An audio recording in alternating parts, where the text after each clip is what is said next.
Bienvenidos a Social IT, el podcast en el que un grupo de inexpertos analizamos, discutimos y chismeamos temas de interés colectivo mientras disfrutamos de una taza de té, o de lo que sea que tengamos a la vez. Prepara tu taza, copa, botella o vaso chelero y acompáñanos en la plática de hoy.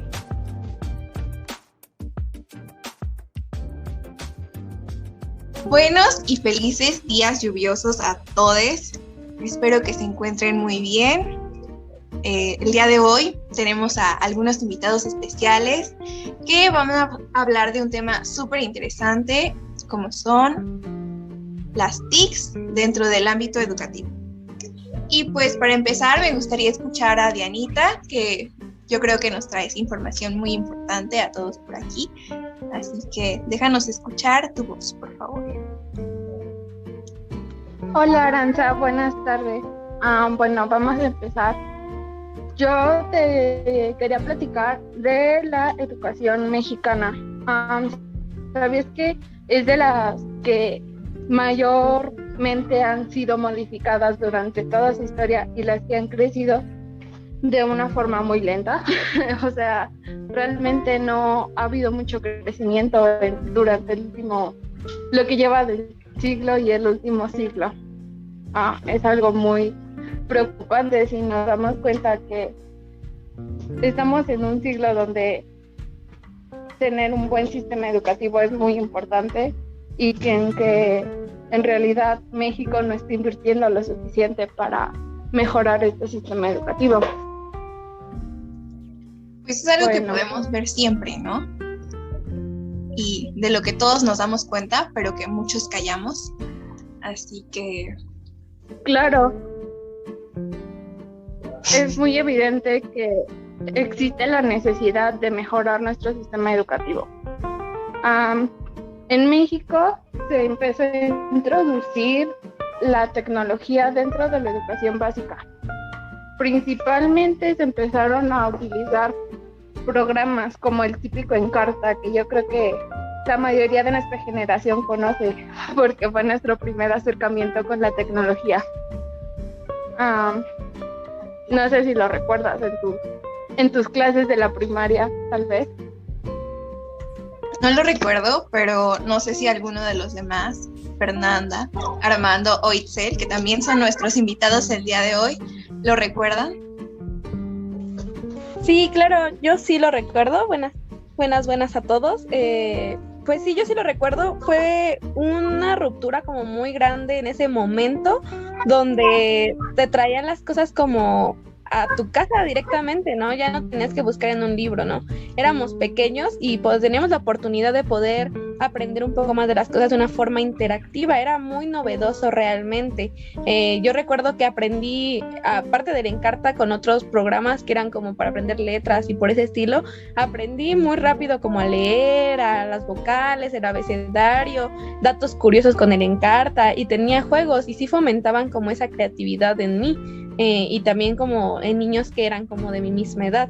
Entonces sí es como muy impresionante cómo tan rápido cambió la tecnología, porque yo me acuerdo que cuando era niña tenían que conectar como directamente al cable del teléfono, ¿no? Y nos quedábamos sin teléfono en ese tiempo.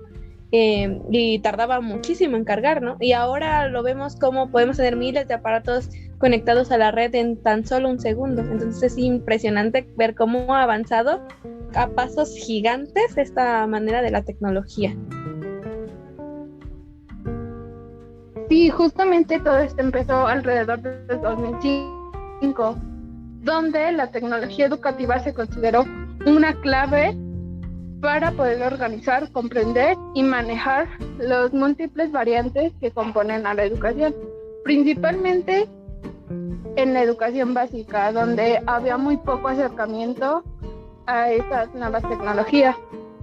Hablando de la educación media superior y superior, hubo un avance significativo respecto a modelos anteriores, ya que principalmente se empezaron a agregar carreras universitarias un poco enfocadas hacia las nuevas tecnologías. Sin embargo, como ya lo mencioné antes, las los modelos educativos de México los orientaban más hacia un enfoque técnico y de producción, y no tanto como producción de mano de obra, no tanto producción de conocimiento. Y pues bueno, no se manejó como un instrumento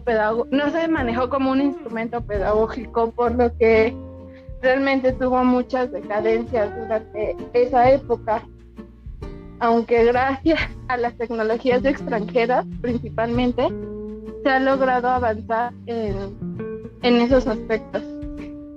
Bueno, tenían como objetivo, como ya lo mencioné, el manejar estas nuevas tecnologías, es decir, que las nuevas generaciones tuvieran conocimiento y manejo de ellas. No sé qué piensan sobre esto. Realmente yo digo que fue algo innovador, sin embargo no había ni el material ni los apoyos necesarios para que en todas las escuelas de todos los niveles del país pudiera existir este avance tecnológico. Además, yo creo que fue un shock cultural y social para todos, ¿no? Que de repente pasáramos del papel a las máquinas. Pero creo que esto también fue muy importante para avanzar como sociedad. Y pues, no sé, Fer, me gustaría que nos dijeras, no sé, ¿cuál es tu opinión sobre la importancia de las tecnologías dentro de todo este tema de la educación? No sé si quisieras hacer un comentario o explicarnos algo, por favor. Sí, bueno, buenas tardes primero a todos. Bueno, creo que hablando de la importancia, hemos escuchado que pues estamos como en un mundo de tecnología, ¿no? Y también los comentarios acerca de que las nuevas generaciones están creciendo o que tienen este chip implantado de la tecnología, ¿no? Y que saben mover los dispositivos y cómo usar el internet y cosas así, ¿no? Y también bueno, al menos yo recuerdo en la secundaria que siempre decían que nosotros como los jóvenes utilizábamos el internet para buscar cualquier información y ni siquiera sabíamos cómo buscarla, ¿no? Nada más copiábamos y pegábamos lo primero que se nos ocurría, o bueno, que estaba ahí, más bien dicho. Y pues realmente en la actualidad pues sí estamos como en un mundo de tecnología y lo vemos ahora con la pandemia, cómo nos ha absorbido la tecnología, y para poder entrar a clases pues tenemos que hacerlo por medio de un dispositivo. Y obviamente hay personas que no tienen esta oportunidad para poder tomar sus clases, pero pues es una realidad que está sucediendo. Y bueno, también en forma presencial, no sé si ustedes recuerden que la forma en cómo buscábamos acerca de un tema pues era por videos, o las lecturas que estaban en PDF, o los libros igual que los encontrábamos en PDF. Me gustaría decirles que yo veo la importancia de las tecnologías en 3 factores. Primero quisiera hablar de las instituciones, las cuales principalmente estaban dirigidas hacia aquellos pues sectores que no tenían como recursos o materiales que permitieran dar como la clase, y pues nos daban como la información, o que buscáramos como en internet. No sé si a ustedes les pasaba en la secundaria que pues había veces que no se contaba con el internet, ¿no? Y tenías que ir al café internet a buscar la información que te pedían, porque pues no tenías en el libro no venía lo que te pedía el profesor, entonces era algo que tenías que hacer forzosamente como en el internet, o te pedían ya trabajos a computadora. También algo que quiero recalcar en esto es que pues la tecnología pues ayuda a que se adquiera un nuevo ambiente como de aprendizaje, ¿no? Que nos ayuda a adaptarnos a nuevas estrategias que nos ayudan a desarrollar la creatividad o el desarrollo cognitivo. Como lo dijo Diana, pues estaba el Encarta, que pues nos ayudaba a aprender temas como jugando y así. Pues también no sé si quieran opinar algo acerca de cómo ustedes creen que está la importancia en las instituciones. Me gustaría también escucharlos, saber qué opinan.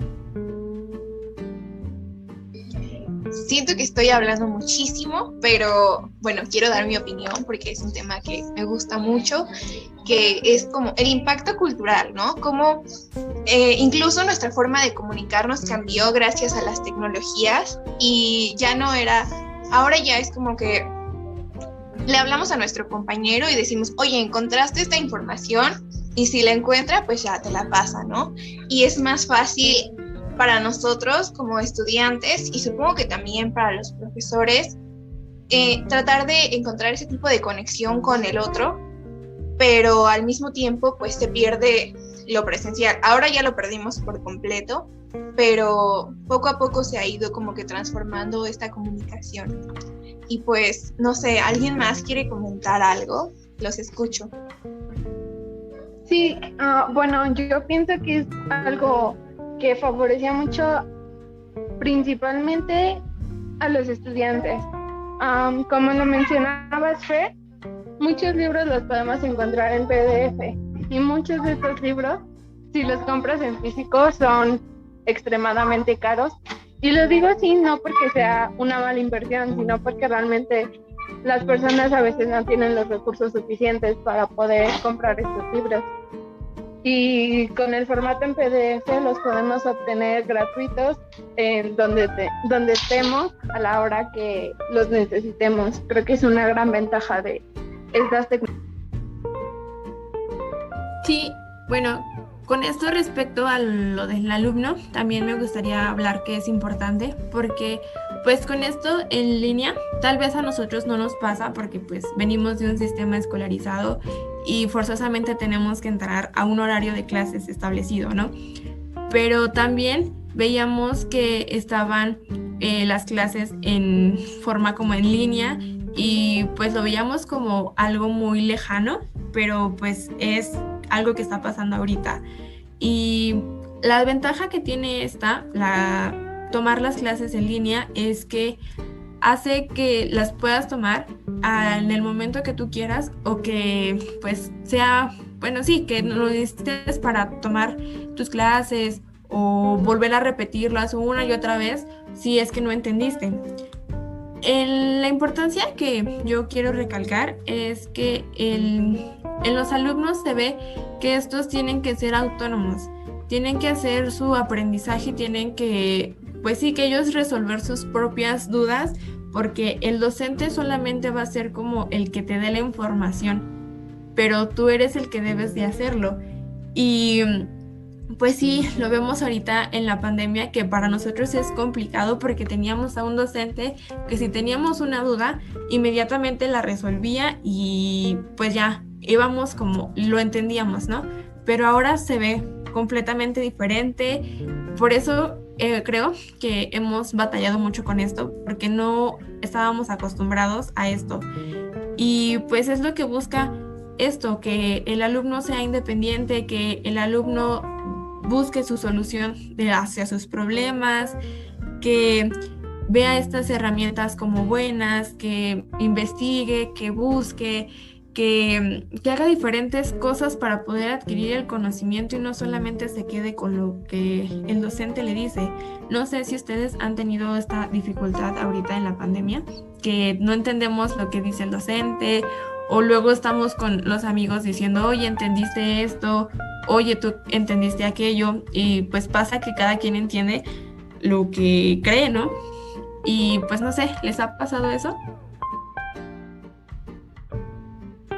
Sí, justo, incluso creo que cambió nuestra manera de actuar en las clases, ¿no? Por ejemplo, a mí me pasa que me gustaba mucho participar y estar preguntando y ahora me da pena o de repente se encima mi participación con la de otro compañero o compañera y llega a ser hasta incómodo porque sientes que estás hablando solo o que no te están prestando atención, por lo menos a mí me pasa eso, pero al mismo tiempo creo que si no existiera todo esto de las tecnologías y las computadoras y el internet y la información y todo lo que tenemos, nuestro proceso de estudiantes se hubiera visto truncado durante todo este tiempo. O sea, las personas en los 80s, en los 70s, ni siquiera podrían imaginarse llevar el tipo de educación que estamos llevando en estos momentos si una pandemia de este grado los hubiera atacado como a nosotros.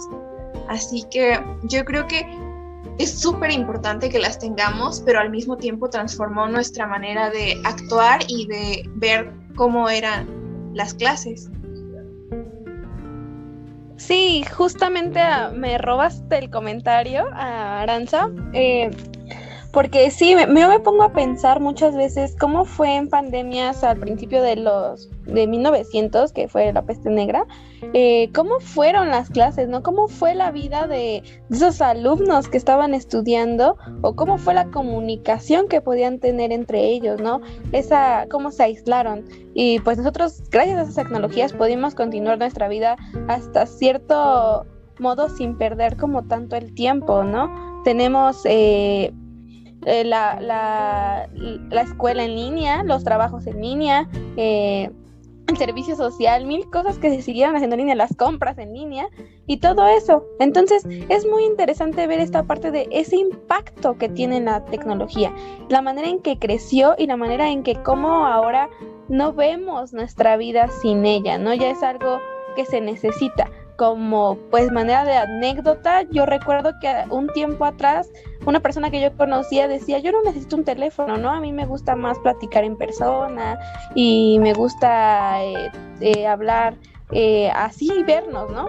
Pero lo orilló tanto como la sociedad en la que ya vivimos, que es necesaria la manera en que ya solo se podía comunicar por medio de mensajes con las demás personas, porque si no, no se enteraba de las clases, de reuniones, hablando aún así en presencial, que dejaban tarea, porque todo lo mandaban por ahí los profesores, o se ponían de acuerdo por ahí. Entonces es interesante cómo nuestra vida ya se transportó como un teléfono. Entonces en la educación fue ese impacto que tuvo aún mayor, en donde ahora todo está ahí, ¿no? Y hablamos con una computadora y que sí se puede sentir un poco vacía, pero es la manera en que no perdimos como ese camino en que estábamos en esta forma de la educación. Entonces es interesante ver ese impacto, esa importancia que tienen las TICs en nuestra vida y sobre todo en la educación.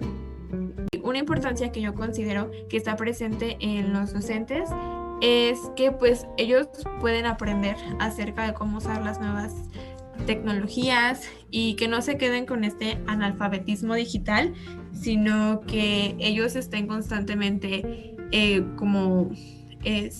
pues sí, que estén sabiendo más acerca de las tecnologías y cómo aplicarlas y llevarlas a cabo, porque, bueno, yo me imagino que era difícil hacer una planeación en clase, entonces no me imagino cómo hacer una planeación digital en donde no sabes exactamente qué es lo que pueda pasar, si se va al internet, si tienes, o bueno, tus alumnos no quieren la actividad o no entienden la actividad que tú quieres. Entonces es muy difícil a los docentes también sobre todo esto. No sé ustedes si lo vieron con sus docentes, pero yo recuerdo el semestre pasado que una de mis profesoras no sabía cómo subirnos una tarea a Classroom, entonces tuvimos que explicarle cómo nos colocar una tarea y el tiempo, y también que nos mandara cosas como por WhatsApp, también teníamos que explicarle cómo, porque pues no sabía, y aún así creo que quería aprender a cómo manejarlas.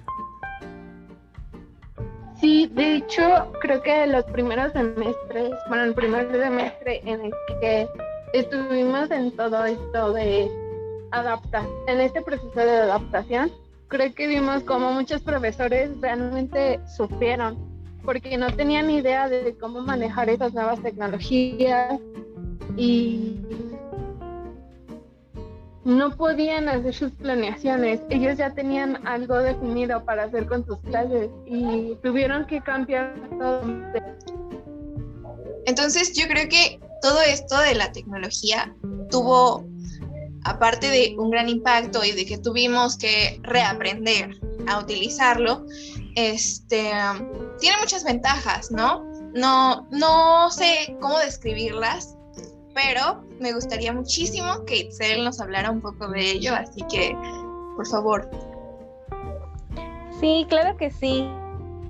Bueno, esta parte me gusta y me emociona bastante porque yo soy una fiel creyente de que las tecnologías bien aplicadas o bien utilizadas en la educación pueden transformar tu vida de diferentes formas, ¿no? Yo lo mencionaba desde mi vida, desde el Encarta, hasta otro tipo de cosas, ¿no? Donde mis papás trabajaban mucho y no tenían como el tiempo de darme, y aún así siempre me interesó como mucho aprender, entonces pude tener esa facilidad de poder ver más allá. Entonces quiero hablar como de esta parte de esas ventajas, porque creo que todos en nuestra vida alguna vez o podemos recordar en donde las TICs nos hayan ayudado, ya sea de parte de la escuela o por parte autónoma, ¿no? Desde nosotros mismos. Entonces quisiera empezar con esta parte, ¿no? Abriendo como esta charla un poco más hacia ¿quién puede decirme como primero que recuerde algún momento en donde las TICs les hayan ayudado en su vida, ¿no?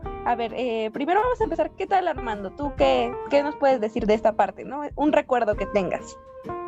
Pues nada, ¿no? O sea, yo recuerdo que desde chico te siguen permeando estas TICs, ¿no? O sea, al final de cuentas son facilitadores.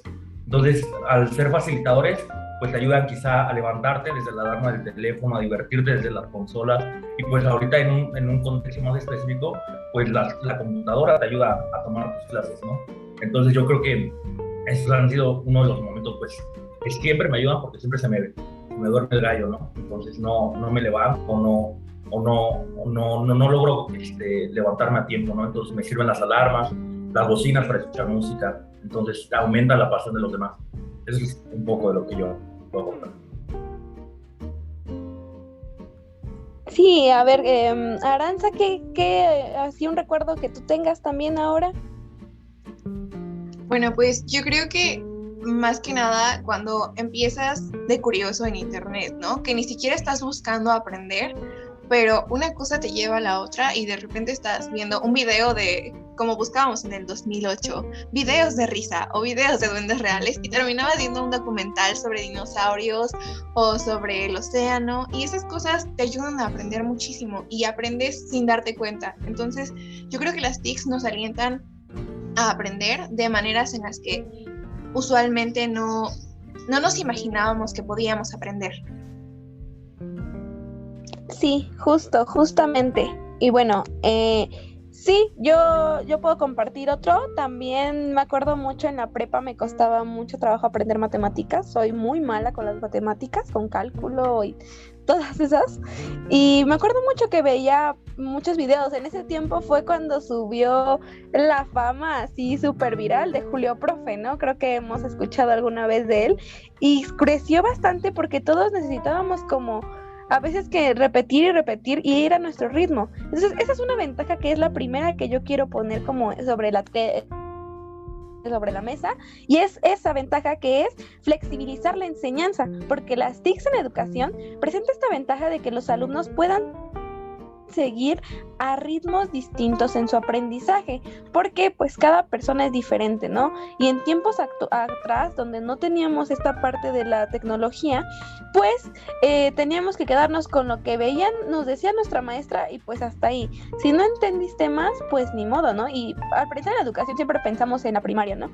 Pero también está los jóvenes de preparatoria o de universidad o de secundaria que a veces no entendíamos. Yo les digo, me quedé mucho en esta parte en la prepa, donde yo tenía que ver 1000 videos para poder pasar o reprobar un examen, porque me costaba y yo no iba al ritmo del profesor. Entonces, gracias a eso, se tiene acceso a contenidos adicionales o materiales de apoyo que ya mencionaban, los PDF, los libros, y dependiendo de cada necesidad que uno tenga, porque una persona puede entender muy bien con un audio o con un video, otra persona necesita como muchos ejemplos, otra persona necesita leerlo, ¿no? Porque cada persona tiene un método diferente en que va a aprender. Otra forma, y es lo que también mencionaba Aranza, es esta forma en donde una cosa te va llevando a otra. Entonces, aquí yo lo marco en 2 puntos, que es que agilizan la comunicación entre toda la comunidad educativa, en donde ya tienes este acceso más directo, ¿no? Con un profesor, con un alumno, con quien tú quieras. Decir como de, pues no entiendo esto, pues podemos hablarlo, ¿no? Con otro alumno, o llegar a acuerdos como más fácilmente. En cambio, pues a veces de manera personal, pues costaba un poco de trabajo. Y que me parece muy importante es que ayuda a desarrollar un mayor pensamiento crítico. ¿Por qué? Porque Internet y las redes sociales abren al alumnado un gran número de puntos de vista. Ojo, también este punto podría ser un poco desventaja más que ventaja, pero si se sabe usar, pues es como hemos aprendido muchas cosas. Si se dan cuenta, muchos hemos aprendido lo que vive el otro, que nosotros no vemos desde el privilegio que podamos tener, de donde podemos ver de la comunidad LGBT, desde las personas que son marginadas desde zonas indígenas o personas con capacidades que son diferentes a las nuestras. Así, en fin de factores que tienen que nosotros no podíamos ver. Ahora podemos ver esos puntos de vista desde nuestro hogar, ¿no? Desde la comunidad de las casas. Ya podemos aprender a ver esto y pues también nos ayudan a enseñarnos a debatir y también a aceptar opiniones ajenas, que a veces no es así, que a veces, como decimos, puede ser más de una desventaja que una ventaja, pero si se sabe utilizar correctamente, pues es un apoyo para poder crecer ese pensamiento crítico, ¿no? También pues así puedes cambiar ideas con personas de otros países y pone también al alumno en contacto con culturas diferentes. Yo realmente he aprendido mucho, a veces de Facebook, culturalmente hablando, en donde, pues yo sé ahora que eso está bien, que eso está mal, y bajo mi propio criterio, que también me voy formando, aumento como la manera en que veo todo. Entonces es también interesante esta forma. Y otra es que fomentan la alfabetización digital y audiovisual, ya que pues vemos con los niños más pequeños que pues pueden usar aplicaciones, que también puede ser una ventaja o desventaja, pero pues ayuda, ¿no? A que puedan aprender de una mejor manera. Y pues por último quiero agregar este punto, que sería que renuevan los métodos de aprendizaje y sus procesos. Renovar los métodos de aprendizaje en este momento fue muy abrupto, ¿no? Fue algo que no esperaba nadie, que no veía venir nadie, porque la pandemia pues llegó de forma inesperada, pero todos tuvieron que cambiar la manera en que iban a enseñar. Los profesores que quizá tenían sus métodos repitiendo desde hace 20 años la manera en que impartían clases, que hacían exámenes, que hacían examen oral y hacían eso, pues tuvieron que adaptarse, tuvieron que cambiar esta forma, en donde todos tuvimos que aprender a utilizar herramientas, porque no solo el Classroom quizá les costó a los profesores. A veces, ¿cuántas veces a nosotros no nos pasó que no entregábamos las tareas en Classroom, ¿no? Las subíamos y nos faltaba dar el entregar y se quedaba ahí, y de repente ya cuando el profesor decía, ¿por qué no has entregado ningún trabajo? Pues decías, no, pues no le di a entregar y yo la subí desde el momento en que era. Entonces también tuvimos que ir aprendiendo como toda esta parte. Entonces esta parte hace que los educadores y nosotros, los que estamos aprendiendo, tuviéramos que utilizar diferentes formas, ¿no? Continuar con esta evolución que también traían nuevas generaciones, ya que con este desarrollo poco a poco ayuda a incrementar la calidad de la enseñanza, para que no nos quedemos estancados, porque no nos pueden enseñar lo mismo que enseñaban hace 20 años, ni nosotros vamos a enseñar lo mismo que enseñamos el día de hoy, porque las próximas generaciones van a ser diferentes a las que son el día de ahora. Entonces ayuda a seguir actualizándose de esta forma, en donde vamos a aprender eso, y también pues incrementa la creatividad en ese sentido, porque vamos a tener que aprender a enseñar y a aprender de diferente forma. Entonces esas es como las ventajas que yo veo, que son muy marcadas, porque puede haber varias, pero también se pueden tomar a desventajas y ventajas, ¿no? Y yo creo que en este lado pues alguien puede tener una opinión diferente sobre las TICs aplicadas en la educación, que no sea tan buena, y pues sería interesante, y es interesante también escucharlas. Entonces pues esa es como mi opinión respecto a estas ventajas que preguntábamos, ¿no?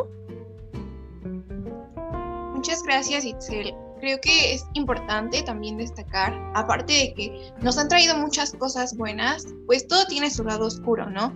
Y sabemos que a pesar de las múltiples implicaciones que las TICs han tenido para nuestra vida y nuestra educación, pues en nuestro país hay cierto rezago y retraso en las personas que usan las TICs. Así que, pues no sé, me gustaría que Armando nos compartiera un poquito de su información, su conocimiento, qué piensa él sobre este rezago y sobre este lado que no es tan bonito como lo que hemos hablado antes y no es tan ventajoso. Sí, antes que nada, me gustó esta parte donde dice el que decía que la educación de ciertos, bueno, las TIC de cierta manera te hacen ser un poquito más crítico, porque pues ahora a mí me toca pues, criticar un poquito más este tema, ¿no? Pues nada, o sea, me llamaron mucho la atención todas las participaciones que tuvieron, ¿no? O sea, a lo largo de todo esto me llamaron un montón las intervenciones y lo que estaban diciendo, y pues vamos por partes, ¿no? Me llamó mucho la atención esta onda de que debemos invertirle más a la educación, que comentaba esta Diana, ¿no? Pero me llamó mucho la atención porque en los textos que yo estaba leyendo, en los textos que llegué a leer y también a los podcasts que llegué a escuchar, pues mencionaban esta parte del educacionismo, ¿no? Pues básicamente el educacionismo es esta creencia de que la educación va a hacer que un país crezca, ¿no? Que obtenga mayor calidad de vida. Y pues es una idea generalizada por todos los países, por todos lados, de que la educación va a dar prosperidad. Y sí, pero tampoco tanto, o sea, no de manera tan asertiva. ¿Por qué? Porque el educacionismo, al final de cuentas, es una cuestión del capitalismo enteramente. Y no estoy diciendo que el capitalismo sea malo, lo que yo estoy diciendo es que el ser capitalista, el ser como individuo, como el individuo capitalista, es malo, porque al final de cuentas ve la educación como negocio. Los capitalistas ven la educación como negocio y generalmente como relaciones recíprocas que constantemente están gane todo. Ok, entonces, o sea, ese es un primer punto y desde ahí voy a partir mi participación, ¿no? Me puse a investigar, ¿no? Leí muchos artículos y me encontré con unas gráficas que se estuvieron llevando a cabo desde hace como 45 años, y en esos 45 años hicieron como la comparación de distintos países que les empezaron a invertir dinero a su educación. O sea, le empezaron a invertir pues cantidades fuertes de dinero y luego para intentar contrastarlas, ¿no? Entonces, hasta ahorita empezaron a salir los resultados de esas gráficas y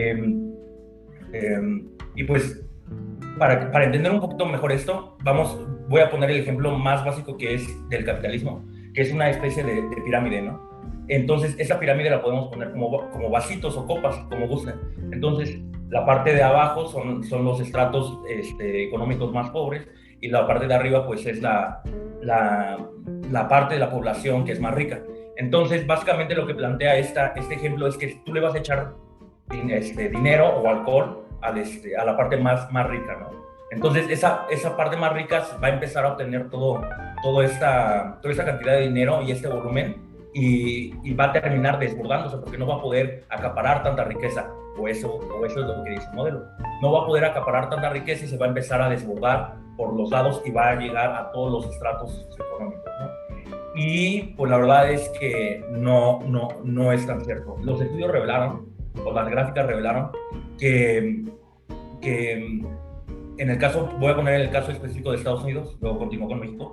En el caso específico de Estados Unidos, tenían que hace 45 años, las personas, solamente el 25% de ellas tenían esta educación secundaria, como el high school, como el y posterior a eso pasaron al 90%, pero no solamente eso cambió, sino que también las personas que de los distintos niveles también sufrieron un cambio, pero específicamente ese 1% que está hasta arriba y que obtiene toda la cantidad de dinero, hubo una discrepancia absoluta, ¿no? Ese 1% son personas como Steve Jobs, Jeff Bezos, el de Apple, todos ellos tuvieron un crecimiento del 145% en sus riquezas. Y también ese 0.010001% de la población, que es aún más rica, tuvo un crecimiento del 300% en sus riquezas. Y lo comparamos con las personas de clase media, que ellos prácticamente no tuvieron crecimiento. Su salario siguió siendo el mismo. O sea, no hubo crecimiento. Y es algo sumamente, pues a mí me sacó muchísimo de onda cuando empecé a ver las gráficas, ¿no? Debemos de recordar que la riqueza sí genera educación, pero la educación no genera más riqueza. O sea, esa es una idea que debemos de tener mucho en cuenta. Podemos ver el caso específico de los profesores en Estados Unidos, que ellos son personas pues con muchos títulos, ¿no? O sea, pueden tener 2 títulos, un posgrado, una maestría, pueden llegar, esto lo leí en un artículo, pueden llegar a tener incluso doblar turno y todavía tienen que ir a donar sangre para salir del mes. Entonces es algo o sea, es abrumante la discrepancia social, ¿no? La discrepancia que hay entre la clase media con la alta, la baja con la media y la baja con la alta. O sea, es totalmente abismal. Y es porque están acaparando todas estas riquezas. Entonces, me arranqué como si no fuera un mañana. Entonces, en el caso más específico de México, pues la verdad es que estamos atendidos, ¿no? Pues al modelo económico de Estados Unidos. Entonces, también está clarísimo que nosotros queremos invertirle a la educación. Y pues sí, o sea, lo hacemos.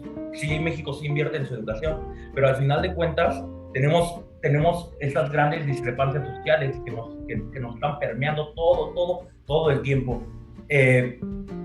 Vamos a poner este ejemplo, ¿no? Tenemos a Pablito, y perdonen si me equivoco el nombre, ¿no? Pero tenemos a Pablito y a Juanito, ¿no? Pablito, pues voy a poner un ejemplo así sumamente abrupto, ¿no? Pablito vive debajo de un puente, ¿no? Pero quiere ir a estudiar. Mientras tanto que Juanito nada más se está preocupando por qué iPhone se va a comprar, ¿no? Entonces, esto viene a reforzar la idea de que la riqueza genera más educación y no la educación genera más riqueza. Porque mientras las personas que sean más ricas siempre van a tener más títulos universitarios. Entonces, tenemos a Juanito que le dicen, mira, ¿sabes qué? Acabas de ganar una beca en Harvard. O sea, vete a estudiar allá y disfruta, ¿no? O sea, disfruta la oportunidad que tienes de estudiar en Harvard, ¿no? Y tenemos, pero tenemos de este lado otro caso, ¿no? Al caso específico de la persona que no tiene recursos. Y aunque tú le des una beca para irse a estudiar allá a Harvard, no va a poder porque el caso inmediato de este personaje es que no tiene dinero, ¿no? O sea, tiene que salir a conseguir el alimento para su familia, para que su mamá pueda llegar a comer, para que toda su familia pueda llegar a comer, ¿no? Es esta onda de la mentalidad de la escasez. Entonces, básicamente, la mentalidad de la escasez dice que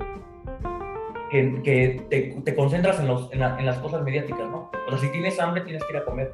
Pero, pues, son ponernos como metas a corto plazo, no saber proyectarlas a otro, pero pues básicamente son por la cantidad en este caso específico, por la cantidad de dinero o la cantidad de capital que podemos llegar a tener. Entonces, eso es en el caso de México es lo que sucede, ¿no?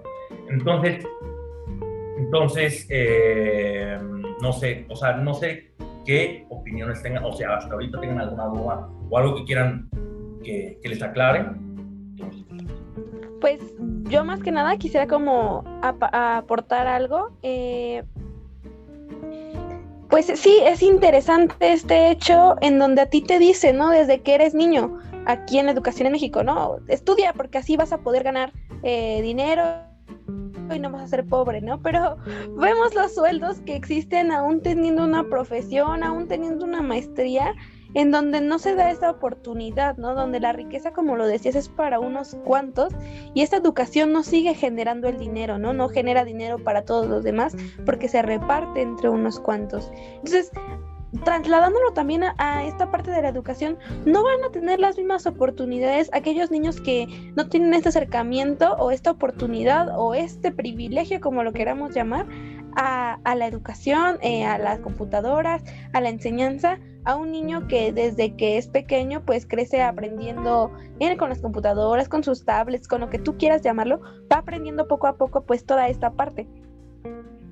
Entonces es algo que cabe aclarar, que me gustaría como dejar como muy claro esta parte de cómo el dinero también va a influir en todo esto, ¿no? Porque podemos pensar, ¿y qué tiene que ver todo lo que está diciendo?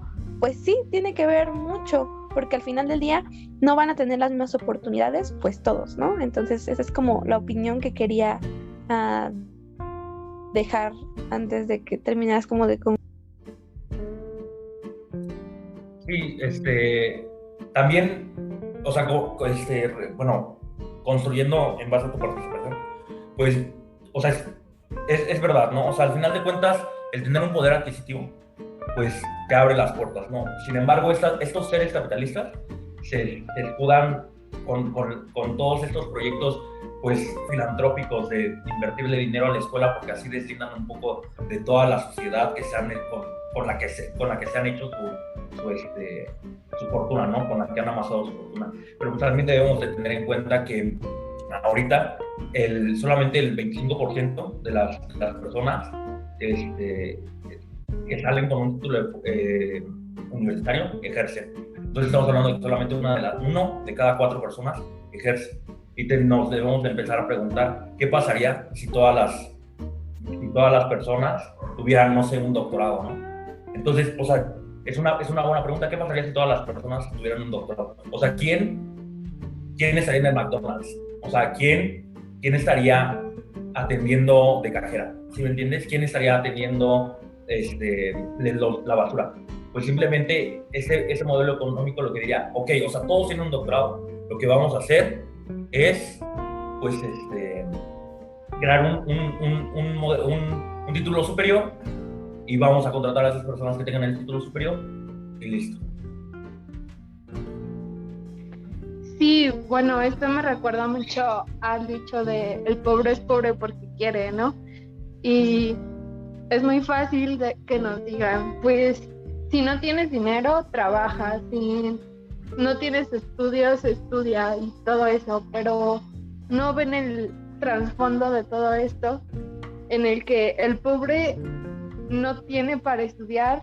Muchas veces los trabajos son mal pagados y hay otros en los que podría tener una oportunidad de crecimiento económico, sin embargo tiene que ir a pagar pasajes, tiene que vestir de cierta forma, tiene que hacer muchas cosas que le cuestan, o sea, tiene que pagar para poder trabajar. Creo que es algo que tampoco se ve y va muy relacionado con todo esto que nos comentas. El poder adquisitivo pues tiene mucha relación dentro de la educación. Sí, o sea, totalmente, ¿no? Totalmente de acuerdo. O sea, al final de cuentas, estas ideas de eres pobre porque quieres o algo así, la verdad es que son cosas que dicen los seres capitalistas, pero porque ellos están lucrando con la educación, al final de cuentas. Solamente las personas que son pues ricas pueden acceder a más niveles educativos o pueden acceder a mejores educaciones, ¿no? Y pues ya, para lo último, ¿no? O sea, la última participación es, o sea, podrían preguntarme qué estoy tratando de hacer con todo esto, ¿no? O sea, estoy hablando de temas económicos y toda esa situación, pero ya, entrando en materia, yo considero que las TICs están sufriendo un desenfoque. ¿Por qué? Porque todo el dinero que le estamos invirtiendo a la educación debería de ser invertido por parte o sea, obviamente los seres capitalistas no lo van a hacer, ¿no? Porque saben que es un negocio, pero deberían de estar invirtiendo ese dinero y esas tecnologías de la educación para resarcir esta gran brecha que hay entre los diferentes niveles que hay, entre las diferentes clases que hay. Entonces, o sea, ustedes me podrían preguntar, pero ¿cómo podrías hacer toda esa situación, no? O sea, ¿cómo podrías resarcir esto? O sea, el ejemplo más claro es una comunidad en Oaxaca, que no tenían acceso a internet. Entonces, ellos lo que hicieron fue fundar usaron la tecnología de los capitalistas, fundaron su propia telefonía y le dieron internet a toda su comunidad. Entonces, es una manera para ir resarciendo todas estas fallas que ha dejado el capitalismo y empezar a ver a las TICs de una manera distinta para empezar a combatir esas discrepancias sociales y sin invertirles a la educación, ¿no? Pero a lo mejor podrías evitar comprar ese pizarrón y ese proyector 4K y quizá intentar verlo de manera distinta. Bueno, creo que es súper importante que ya que hablamos de economía y de todo este aspecto en el que el rezago se debe a muchas situaciones que a veces ni siquiera están en manos de las personas que van a quedar al margen debemos hablar de la brecha digital. Y esta se debe a que el desarrollo de la tecnología es súper rápido. En una semana está saliendo un teléfono y a la siguiente ya tenemos otro nuevo y tenemos que estar comprando y comprando y comprando. Y obviamente quien no se actualiza en sus dispositivos o en sus programas o en los sistemas operativos que hay que comprar, se queda atrás y le impide la educación, una educación adecuada.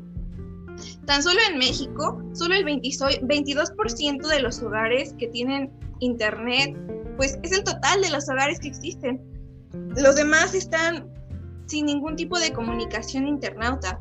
Así que podemos hablar de que esto es una diferencia socioeconómica, porque no nada más se debe al económico. También tiene que ver con las creencias de las personas. A veces creen que el internet les va a hacer daño de alguna manera. Hay religiones en las que les prohíben a sus hijos investigar porque eso es lo que dicta su religión. Entonces, esta brecha digital se va haciendo cada vez más y más y más y más grande y llega un momento en el que ya no hay manera de regresar atrás, ya no hay manera en la que el chico o el niño o la niña pueda restaurar su educación con sus compañeros. Así que, pues esto ha sido como que una consternación muy importante desde los años 70, que fue donde las tecnologías empezaron a moverse más y más y más, y empezaron a ver que el trabajo era más importante que la educación, como ya mencionaron antes, ¿no? Lo que tú produces y lo que tú le puedes ofrecer a este mundo capitalista es lo que vales. Pero no es así. Sin educación la tecnología no nos sirve para nada. Así que los gobiernos empezaron a preocuparse por esto e incluso, o sea, es tan importante que crearon ciertos organismos para que todos los países del mundo que formaran parte de la UNESCO lograran un crecimiento informático. Y en nuestro país, obviamente, la brecha digital es enorme a comparación de otros países. Así que existió una estrategia que se llama la Estrategia Digital Nacional, en donde se implementó un programa para construir un México digital, entre comillas, porque ya sabemos que hay muchas comunidades en las que ni siquiera tienen luz, así que cómo iban a formar parte de esta era digital y de la comunicación si ni siquiera tienen luz. Entonces, tienen como objetivos de transformar el gobierno y generar acciones que les den herramientas para trabajar a la gente. Otra vez volvemos al tema del trabajo, del capitalismo, que no vale la educación, solo vale pues lo que puedes ofrecerle a este sistema. Pero obviamente este organismo no ha dado frutos, así que pues no, los esfuerzos han sido en vano y los resultados no son alentadores. No vemos resultados en nuestro país. Así que yo creo que como una propuesta que podríamos realizar sería desarrollar un índice de calidad educativa en donde se pueda permitir una asignación más incluyente del gasto gubernamental, aunque obviamente esto es muy utópico, ¿no? Pensar que los gobiernos van a designar ciertos presupuestos para crear políticas que integren a todo el mundo en todas partes de México, hablando del mundo como México. Y pues nada, las evaluaciones que ahora se realizan con respecto a esto están intentando tener progresos, pero nuevamente no hay progresos. Y si seguimos de este modo, la brecha digital, que ya es grande, cada vez se va a hacer aún más grande. Y otra cosa que me gustaría agregar a este tema de la brecha digital es el edadismo. Bueno, el edadismo tiene mucho que ver con un comentario que hizo Fer hace un rato, que decía que los niños ya vienen con un chip que les permite pues manejar las TICs y todo eso. Ya lo vemos, o sea, pensar que los niños traen un chip ya forma parte del edadismo, pero también pensar que los adultos mayores no pueden utilizar las TICs es edadismo. Y nuevamente se abre este tema de la brecha digital, porque ya vivimos en una sociedad de conocimiento. La sociedad del conocimiento se encarga de hacernos informar y comunicar y estar enviándonos información de un lado a otro en un tiempo ilimitado. O sea, ahorita saco un artículo y mañana se publica o en unas horas se publica y ya después lo tiene todo el mundo.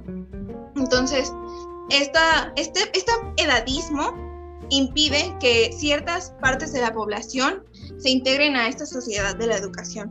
Entonces, cada vez hay más factores que influyen dentro de la brecha digital. No debemos hablar solo de lo económico, que es importante, pero no es lo más importante. Yo creo que deberíamos realizar ciertos talleres, como vimos ahora. No sé si algunos de sus profesores les mencionaron que tomaron talleres para podernos dar clases en línea, pero bueno, se dan talleres, se ayuda a las personas que no tienen acceso y se empieza a estimular esta idea de que todos debemos tener acceso al internet, a la comunicación, para que esta sociedad no sea una sociedad marginada. Y me refiero a la sociedad de la comunicación, porque ya hablar de una sociedad completa sería un tema totalmente diferente. Así que en esta sociedad de la comunicación debemos abrir espacios en los que puedan aprender tanto personas mayores como niños, como gente de la población indígena, como personas que no hablan incluso nuestra lengua, para que sea accesible para todos. Y creo que suena muy bello el que nos pueda dar y permitirnos comunicarnos entre nosotros y mejorar nuestro sistema educativo y nuestro sistema social en general. Pero debemos llevarlo a cabo. Si no se lleva a cabo, vamos a seguir abriendo esta brecha. Y eso es todo lo que me gustaría aportar. Así que me gustaría escuchar cuáles son sus conclusiones con respecto a este tema. Bueno, para empezar, muy importante lo que dices sobre este tipo de discriminación que existe, ¿no? Que no nos damos cuenta que lo hacemos y es como lo decimos, o sea, al final de cuentas la tecnología nos sigue llenando de información que no sabemos. Entonces es importante darle ese peso, ¿no? A lo que tú estás mencionando respecto a eso. Pero como conclusión en general que yo quisiera abordar es esta parte donde nosotros debemos darle el peso correcto a la tecnología. Que no sean las televisiones, los teléfonos, las tablets quien eduquen a los niños, porque lo vemos que es así, no es ninguna mentira, no es ninguna exageración, es algo que pasa. Entonces, darles la importancia correcta, pero que no sobrelleve nuestra vida, sino llevarle un uso correcto a las tecnologías que se puedan aplicar de buena manera en la vida del estudiante sin dejar de lado como esa humanidad que tenemos, porque es algo que se puede perder, porque sí, te puede abrir el mundo y puedes aprender a ser más objetivo, pero también te puede encerrar como en ti mismo, ¿no? En solo verte a ti mismo y no ver más allá. Entonces es importante como darle ese peso correcto a la tecnología, ese uso correcto, porque pues todo en exceso es malo. Entonces al final de cuentas también la tecnología lo es. Entonces tenemos que darle esa importancia, pero sin exagerar. Entonces esa es como mi conclusión que me llevo como con esta charla que pudimos tener el día de hoy. Muchas gracias por escucharme, por escuchar sus opiniones y bueno, esa es mi conclusión. Gracias. Sí, ok, bueno, a mí, ¿no? Me toca a mí. A mí me gustaría, pues, hacer esta hincapié, ¿no? En la conclusión de que debemos empezar a enfocar bien las tecnologías en lo que debería de ser, ¿no? O sea, eso sería lo ideal, ¿no? Pero si no podemos llegar a esto, pues yo considero que lo mejor que podemos hacer es reflexionar sobre estas mismas tecnologías, ¿no? Criticarlas, usar esta onda del pensamiento crítico para ver si estamos ocupando de manera correcta las herramientas, ¿no? Al final de cuentas, si son de esparcimiento, como ver televisión o estar en la computadora, pues es el objetivo, ¿no? Y debemos de usarlo así, pero también debemos de tener en cuenta que las podemos usar de otra manera y darle un giro de 180 grados a la manera en la que vemos las cosas. Esa sería mi conclusión. Bueno, primero que nada, muchas gracias a todos por compartir, pues, un ratito, ¿no? Esta plática amena. Y bueno, yo concluyo que vivimos en una era digitalizada en todos los aspectos. Creo que el análogo se está quedando poco a poco atrás y se comienza a ver incluso como algo clásico, ¿no? O sea, como los autos clásicos, ahora lo análogo es clásico. Pienso que todos, sin duda alguna, deberíamos de tener el acceso garantizado a estas plataformas, aunque considero que el país mismo no está preparado para todo esto.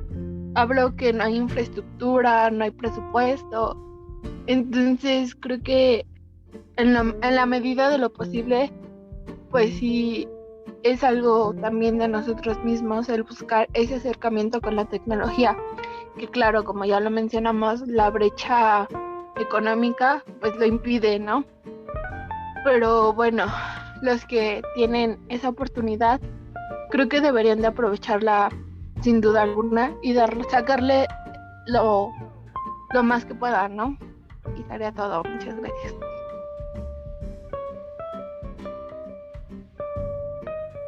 Bueno, pues yo a manera de conclusión, pues ya escuchamos lo bonito que es las tecnologías y lo malo que son. Y considero que, bueno, aquí se ve una discriminación, se podría catalogar así, en cuestión a que hay personas que cuentan con ellas y personas que no. Entonces, la educación no es igualitaria para todos. Entonces, pues sí, la tecnología, va evolucionando y las necesidades van cambiando, porque lo podemos ver hasta en las plataformas que conforme pasa el tiempo cambian de acuerdo a las necesidades. Y realmente pues nos damos cuenta que hay personas que se van a ir rezagando en esta educación porque no cuentan con los medios para, pues sí, para poder tomar sus clases o tienen lo económico para poder comprar algún aparato digital. Entonces creo que eso sería todo. Quiero darles las gracias a todos y cada uno de ustedes, Armando, Fer, Isel, Diana, por haber participado en el episodio de hoy. Espero que desde casa quien nos esté escuchando pueda reflexionar y debatir un poco con otros sobre lo que hablamos en este programa. Nos vemos a la próxima. Muchas gracias por escucharnos.